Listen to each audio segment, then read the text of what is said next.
Anderson Bank offers 5-year loan. It is repaid with a single payment of principal and interest at time 5. Anderson wants to receive an annual rate of 5% compounded continuously to reflect deferred compensation.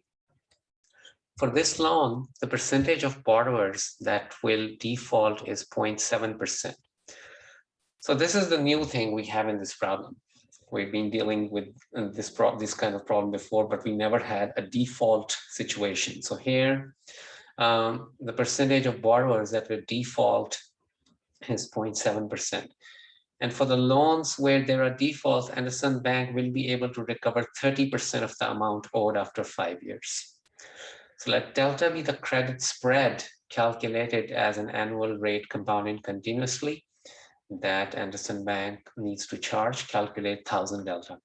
So Anderson wants an overall gain of 5%, but because there's going to be defaulting by a small percentage, so in order to make an overall rate of 5%, they need to charge a little bit more than 5%, with keeping the default into account. So the little bit extra that they charge above the 5%, that's termed as credit spread. So credit spread is the extra interest that the bank charges so as to gain its overall desired interest rate. So in this case, the desired rate is 5% continuous. So we know that under continuous compound, if the continuous compound interest rate is R, then the amount is AT is equal to P e power RT. Normally we write it as AT is equal to P e power delta T, but in this case, they give us delta to have another meaning. Delta in this case is given to be the extra interest of the credit spread. So let's say the bank lends a total of 1, it doesn't matter, you can suppose any lending amount.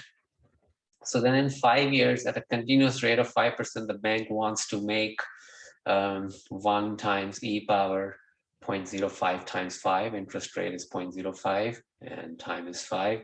So bank wants to make e power 0.25 if it lends 1. But with the credit spread delta, remember delta is the extra interest you charge beyond the 5%. The overall rate will not be 0.05, but will be delta plus 0.05, which it will charge from all the borrowers. So since 99, okay, so we are being told that the default is 0.7%. So it means, let's write it backwards. So actually, this is 99.3 and this is 0.7%. So we should write it backwards. So if 0.7% default,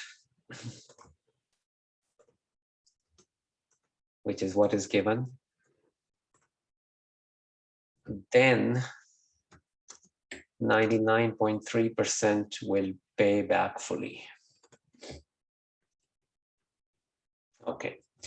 So the bank's total gain in 5 years, if we use this rate of interest, the delta plus 0.05, so 99.3% people are going to pay this back fully. So for the 0.993 proportion, we will have 1 times e power this interest rate, delta plus 0.05 times 5, and then 0.7%, which is 0.007. So this proportion only pays 30% of the amount. So 0.007 times 0.3, because even the defaulters do pay 30% of what they owe. So what they owe is e power delta plus 0.05 times 5, and there are only 0.07% are involved in this payment, and they pay 30% of it. So 0.07 and 30 and 0.3 are the two factors that go with this. And all this, so you see, this is the same, the e power delta plus 0.05 times 5, and this can be simplified into 5 delta plus 0.25. And these two coefficients will be added up, the 0.993 plus 0.3 into 0.007, so that gives 0.9951. So this is what the Anderson Bank recovers if we write the equation in this way, that we include the actual pairs back, the full pairs back, and the defaulters. And that has to equal the 0.25, which we initially figured out that they need if they lend 1. So 0.25 should equal this one. And then the e to the 0.2, so this one can be split up into e to the 5 delta and e to the 0.25. E to the 0.25 cancels out from both sides, so you're left with 1 on the left side. And then you take, you divide by 0.9951, and then you take ln of both sides, and then you divide by 1/5. So delta comes out to be 0.00098. We were to find 1,000 times delta. So 1,000 times 0.00098 is 0.98, and that was choice D.